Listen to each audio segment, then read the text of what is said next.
13 तारीख का कार्यक्रम होने के पहले ही 2 दिन वो चले गए।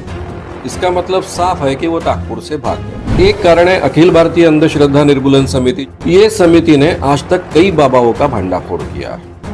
यहाँ बड़े बड़े बाबाओं को नागपुर से भगाया। भाई आप ऐसे दावे करते हो तो सिद्ध कर कर बताए, क्योंकि लोगों को लगता है कि उनमें दिव्य शक्ति है, लेकिन उनको मालूम है कि मैं ठगी करता हूँ।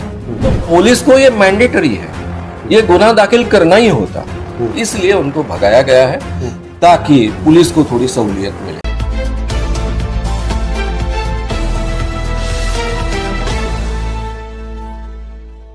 नमस्कार, जय भीम। मैं उमेश करुणा और आप देख रहे हैं बहुजन हलचल।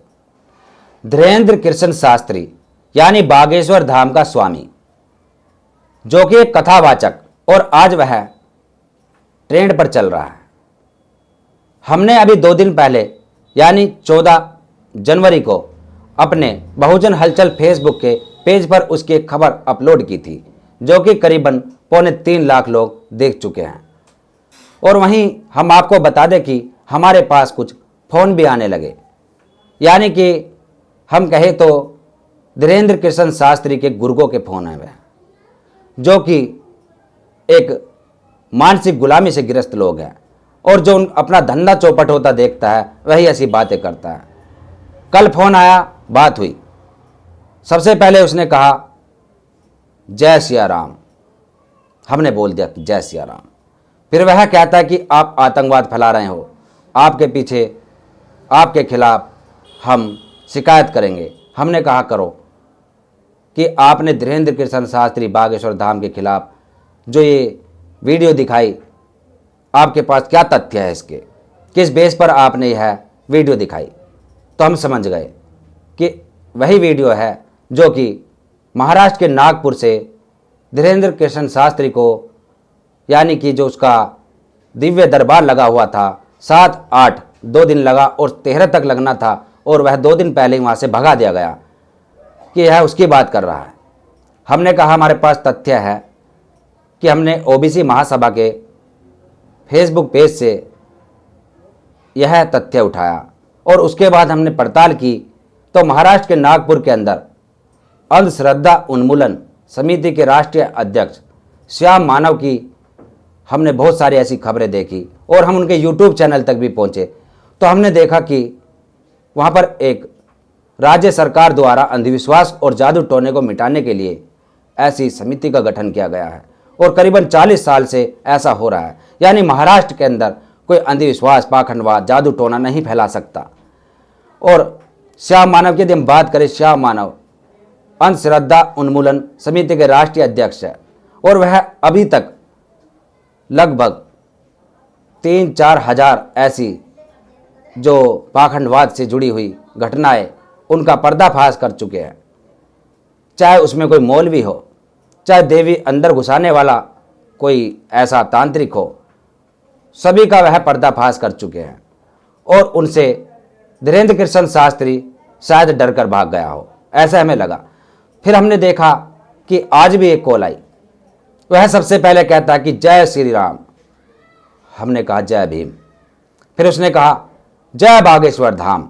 हम समझ गए कि बागेश्वर धाम का ही गुर्गा है। हमने कहा जय भीम। फिर कह रहा कि आप कहाँ से बात कर रहे हैं। हमने कहा यूपी से। अच्छा, क्या नाम है आपका। हमने कहा अभी कुछ देर बाद बात कर लेना, आधा घंटे बाद कॉल करोगे तो ज़्यादा अच्छा रहेगा, हम थोड़ा व्यस्त हैं। वह कह रहा ठीक है। फिर उसने कहा कि जय बागेश्वर धाम। हमने कहा जय भीम। उसने फ़ोन कट कर दिया, कोई बात नहीं। उसके बाद 1-2 और कॉल आई, वह भी हमने हैंडल कर लिए, क्योंकि हम तरीके से तथ्य के आधार पर बात करते हैं और सबको मतलब कोशिश करते हैं कि बात को बात से ही ख़त्म कर दिया जाए, कोई ऐसी आपत्ति उत्पन्न ना हो जो कि गाली गलौज हो, तो वह हैंडल हो जाते हैं। तो हमने देखा कि इस तरीके से यदि फ़ोन आते रहे तो हमारा समय बर्बाद होगा और काम नहीं कर पाएंगे, हम इनमें ही उलझे रहेंगे। तो हमने अपने फेसबुक पेज से अपना कॉन्टैक्ट नंबर ख़त्म कर दिया, प्राइवेट कर दिया। ये नहीं कि हम डर गए या हम बात नहीं कर सकते, बात कर सकते सभी से और उनसे तरीके से बात कर सकते, लेकिन समय की बचत के लिए बेफजूल की मत्थापच्ची बोलते जिसे, उससे बचने के लिए हमें उचित लगा कि इस नंबर को ही बंद कर दिया जाए, जिससे कि कोई कॉल ना कर सके। और यदि किसी को मिलना है या बात करनी है तो कमेंट्स जो होता है उसमें कर सकता है, या फिर ईमेल आईडी दी हुई है उस पर कर सकता है, क्योंकि हम काम करते हैं, कोई भी बीच में फ़ोन करे तो डिस्टर्ब होता है। चलो कोई नहीं।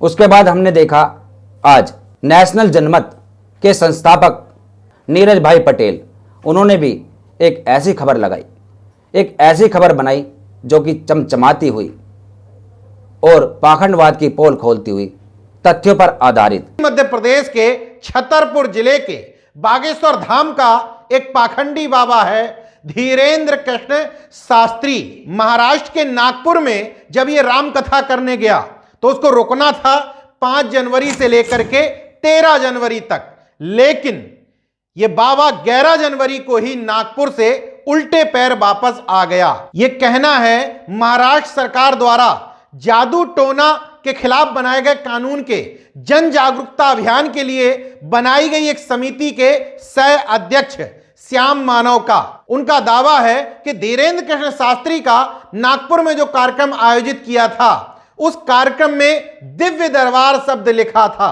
और दिव्य दरबार का मतलब जादू टोना टोटका, किसी दैवी शक्ति के नाम पर पैसा लूटना।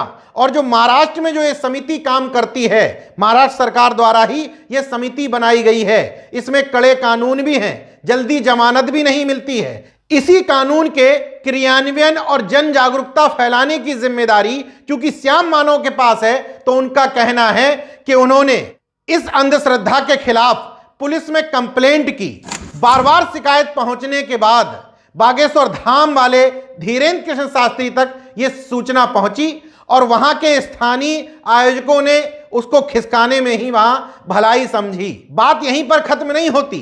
श्याम मानव ने तथा कथित ईश्वरी और दैवीय शक्ति रखने वाले धीरेन्द्र कृष्ण शास्त्री को सीधे सीधे चुनौती दी कि अगर तुम्हारी हिम्मत है तो दैवीय शक्ति प्रूफ करके दिखाओ, मैं तुमको 30 लाख रुपए भी दूंगा, और अगर तुमने प्रूफ कर दिया तो तुम्हारे चरणों में गिरकर जीवन भर इस अंधश्रद्धा उन्मूलन समिति के लिए काम नहीं करूंगा।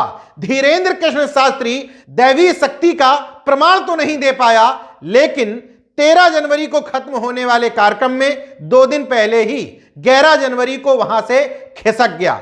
उसके बाद द लाइव टीवी आप देख सकते हैं, इस पर भी एक खबर चलाई गई, यानी कि सोशल मीडिया के तमाम ऐसे प्लेटफॉर्म पर आज बागेश्वर धाम के खिलाफ जो आवाज़ें उठाई जा रही है, यानी भारत के अंदर आज भी जहां साइंस की बात की जाती है, एक तरफ भारत को विकसित देश बनाने की कोशिश की जा रही है, वहीं दूसरी तरफ ऐसे पाखंडवाद, ऐसे अंधविश्वास को बढ़ावा दिया जा रहा है। अंधविश्वास पाखंडवाद हम इसलिए कह रहे हैं क्योंकि जो अंधश्रद्धा उन्मूलन समिति के राष्ट्रीय अध्यक्ष श्याम मानव, उनकी हमने बहुत सारी ऐसी खबरें देखी, वीडियो देखी कि वह अंधविश्वास के नाम पर, जादू टोने के नाम पर महाराष्ट्र के अंदर ऐसे लोगों को पनपने नहीं देते, और उन्होंने खुला चैलेंज किया था कि 30 लाख रुपए दूंगा बागेश्वर धाम को यदि वह खरे उतर जाए हमारी चुनौती पर, लेकिन वह नहीं उतरे।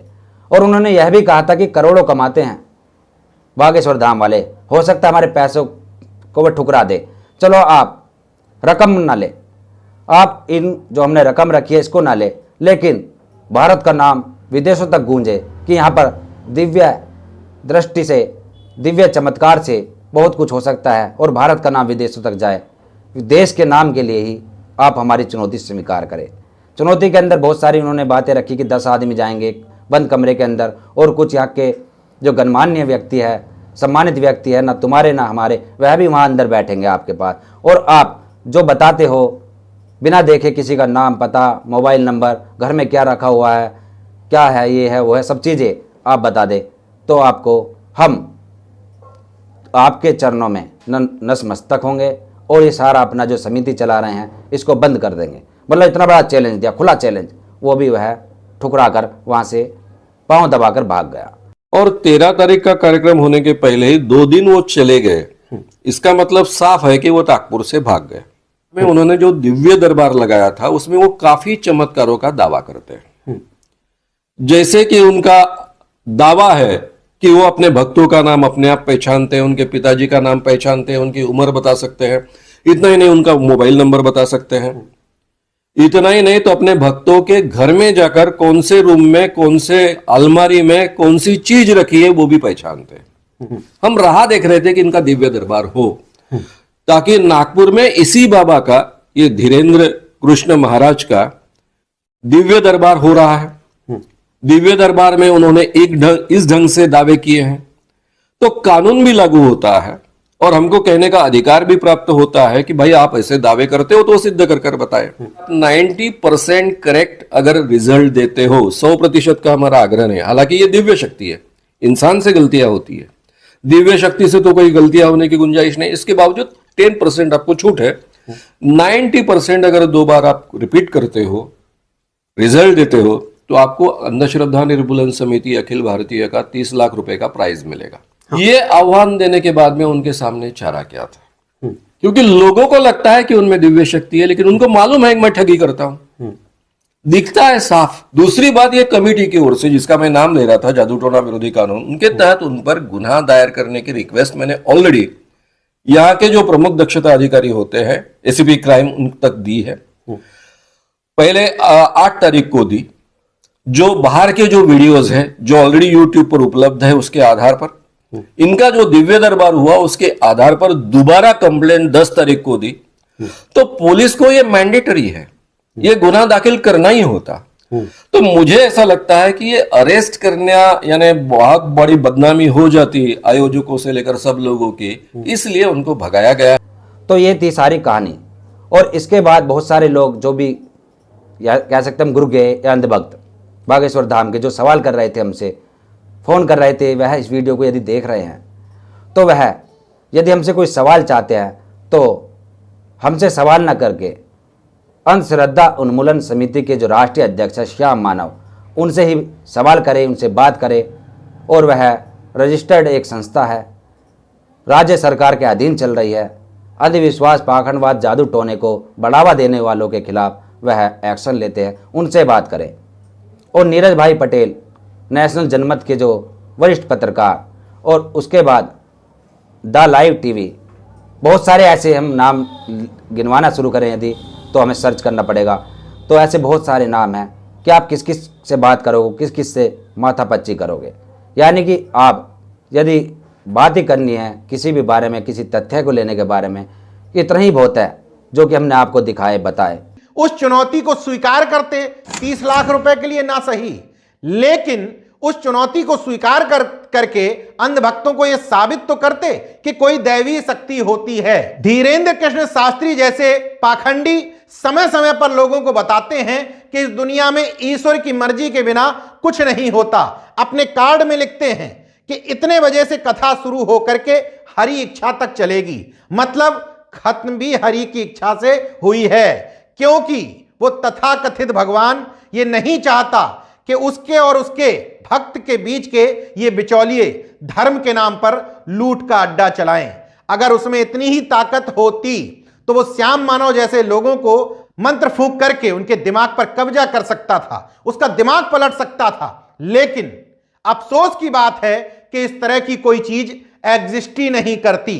सालों साल से धर्म की अफीम खा करके आप बैठे हैं, उससे आपका दिमाग पूरी तरीके से कैप्चर हो चुका है, इसलिए सोचने समझने की क्षमता नष्ट हो चुकी है। वरना देश का संविधान भी आर्टिकल 51A के जा के तहत देश के नागरिकों से यह अपेक्षा करता है कि मानववादी, वैज्ञानिक और तार्किक दृष्टिकोण देश की जनता और सरकारों में पैदा करना है।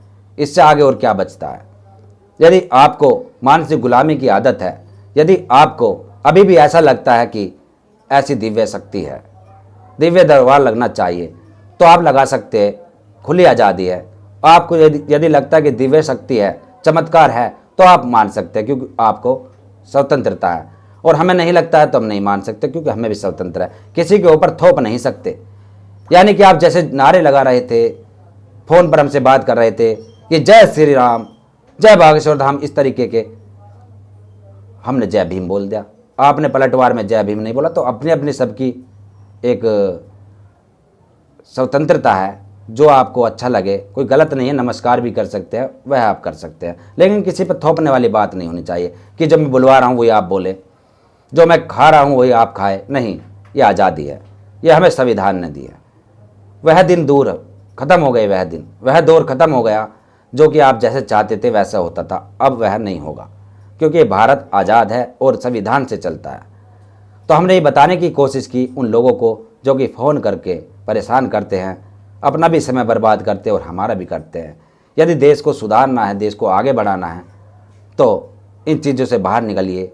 हमारे साथ हर प्रकार के लोग रहते हैं, हर प्रकार के, हर जाति समुदाय के लोग हमारे दोस्त हैं, मित्र हैं। साथ में उठना बैठना, खाना पीना, सब चीज़ें हैं। कोई ये नहीं कि हम जातिवाद फैला रहे हैं, पाखंडवाद फैला रहे हैं, या हम कोई किसी का अपमान कर रहे हैं, ऐसा कुछ नहीं है।